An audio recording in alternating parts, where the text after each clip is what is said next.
Hondo Carpenter, Las Vegas Raiders beat writer for Sports Illustrated. Hondo Carpenter on X. What up? How you doing? Hondo! Hey, great to be on with you guys. Rob Parker and I have been friends for over 2 decades, and when Rob calls, I always answer, but it's a treat to be on with you, brother. And I got to tell you, Rob outkicked his coverage for co-host.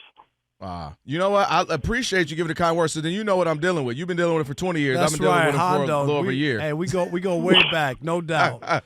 Appreciate you. And, of course, you cover the Raiders, a disaster this season. Mm-hmm. Pete Carroll's first year. Hondo, let's start here before we get to the column that you wrote. Just what's gone wrong here? I mean, there's no way people thought this team would be this bad, and it doesn't seem as if anything's working. No, and I can tell you a couple of things. First of all, anyone that, this is an organization that's been fractured for decades. And it's an organization that's been dysfunctional.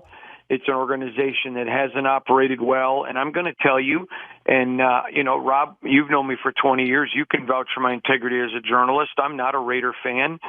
But Mark Davis is an owner that's willing to spend any amount of money. He's paying tens of millions to people who don't even work for him anymore.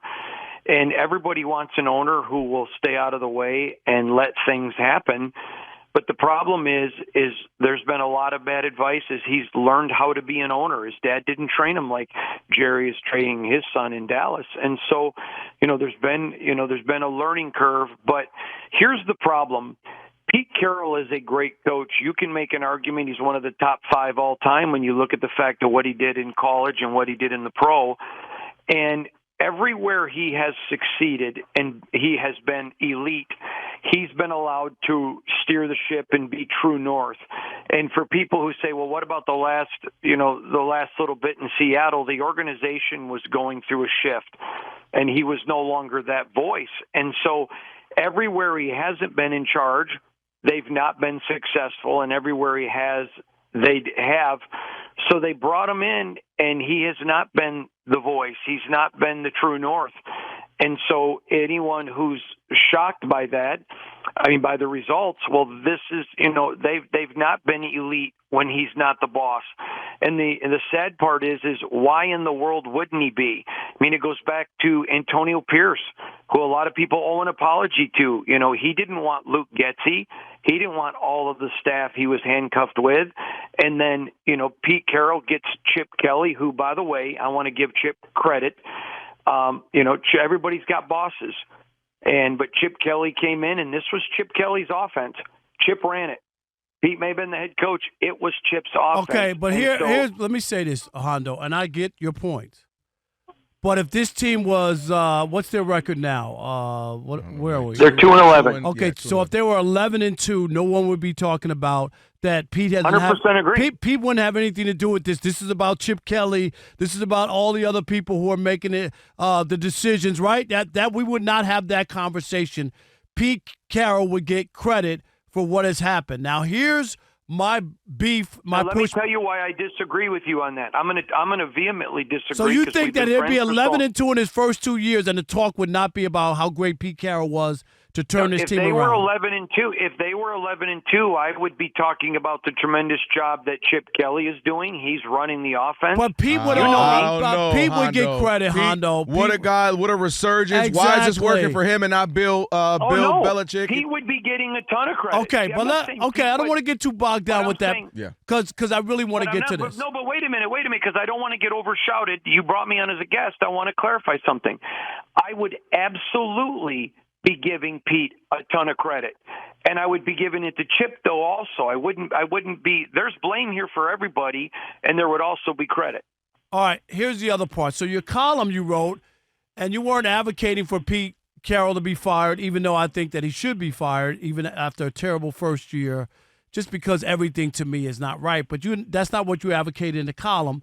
But you said if the management and Davis decide to make that, Mark Davis decide to make a decision, you would want to see the Raiders rehire Jon Gruden. And I could not disagree more that Jon Gruden deserves another opportunity with the Raiders. We already know the history of all the other stuff and the emails or whatever, and people can dispute whether or not they should have been released. He Right. wrote those emails. He's not saying somebody wrote those emails in his account. He admits he wrote those, and the question is, it's not about the authenticity of it. Make your case for Jon Gruden, because I just don't see one. Okay, so let's go back, and I would tell you this. The first thing, if they decide to fire Pete, and I don't think they should, I think they should let him be in charge. But if they decide to move on with Pete, then I think the next thing that has to happen is Mark needs to sit down with Tom Brady and say, do you want to run the franchise? And if Tom Brady says no, I mean, if he says yes, then he says, you got to be in the building. If you don't want to be in the building, you're not going to run it. And then go do the ultimate Raider thing. Go get a guy who's suing the NFL and do something to rejuvenate your fan base. Not all of them are going to be excited. But you know what? If you're not going to do the sensible thing, you fire everybody every year. If you're not going to finally say, okay, Pete, this has been your track record. Tom doesn't want to run it or be in the building, then you run it. And we'll give you your 2 years. But if you're going to keep firing people every year, then you might as well do a Raider thing. Go get the guy who's suing the league. Go get the guy that, you know what, okay, fine, we're going to sue the league. We're going to go be the bad guys again, because here's the problem with Las Vegas with the Raiders. But what about the football, Hondo? Since he left Tampa Bay, he's 22-31. He hasn't won anything, and I get it. You might like his commentary, and he knows about quarterbacks and all the other stuff, and his work on television and radio. You're missing the whole point, though. No, but I'm saying, but why should he get another opportunity? He didn't do well. That's my issue. Okay, then let me just finish. Here's the whole point: is that I wouldn't make this move. But if you're a dysfunctional organization that just fires everybody every year anyways, then go do a Raider move, because it won't work. But this is what the organization has come down to. The Raiders have got to get this organization on one page. They've got to get it going in one direction. And if they're willing to do, that's why I say you start with Tom. You want to run it? Fantastic. Then I wouldn't hire Gruden. I would go get the guy, a young coach that they want, or maybe a Robert Saleh, and then do whatever you want to do. But if you're going to continue to be dysfunction, then at least act like the Raiders of old, because here's the biggest problem nobody's talking about. Rob, when you and I were in Detroit, the fans there, they were the lovable losers. They still showed up because that was okay. This is a fan base that cut its teeth with championships, and you sell them every year, just win, baby, and you've got 20 years of mediocrity. And you have a whole generation now who's grown up with you not winning.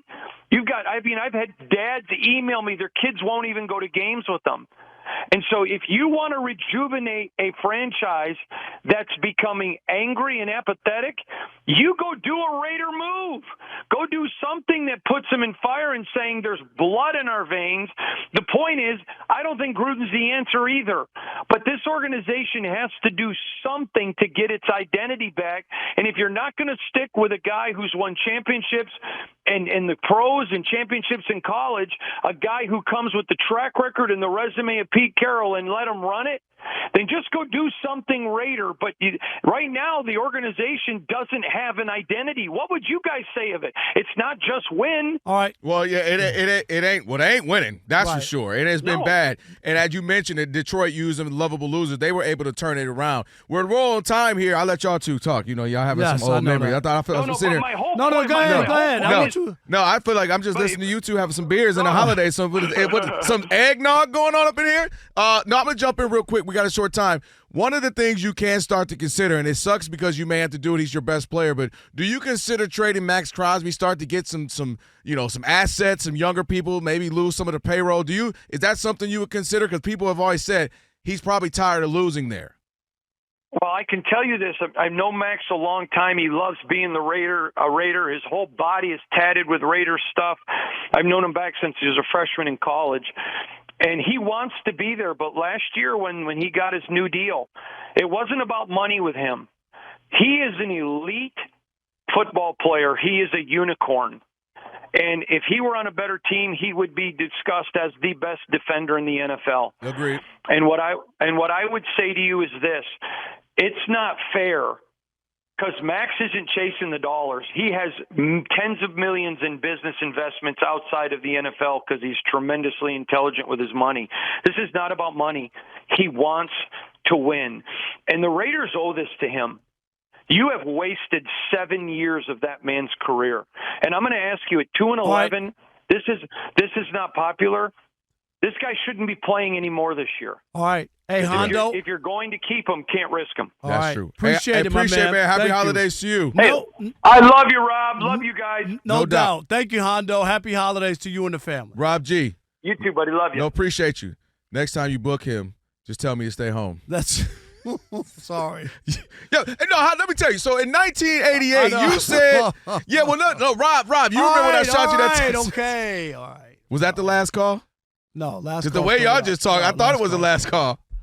Can I get on you some more? He's already got no. Let me get on you some more. No, and then Rob G, best part about it is on YouTube, they get to see Rob do this. Look at me, Rob G.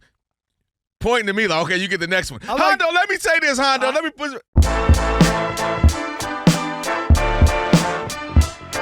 All right, Rob, so they're watching us right now, which means another thing they can do is what? They can subscribe. All you got to do is hit that button, subscribe to The Odd Couple for some of the best sports talk content in the nation. Facts, and while you're at it, they can like, they can comment, they can share. Do all that for us. We appreciate it. Just do all that right up in here.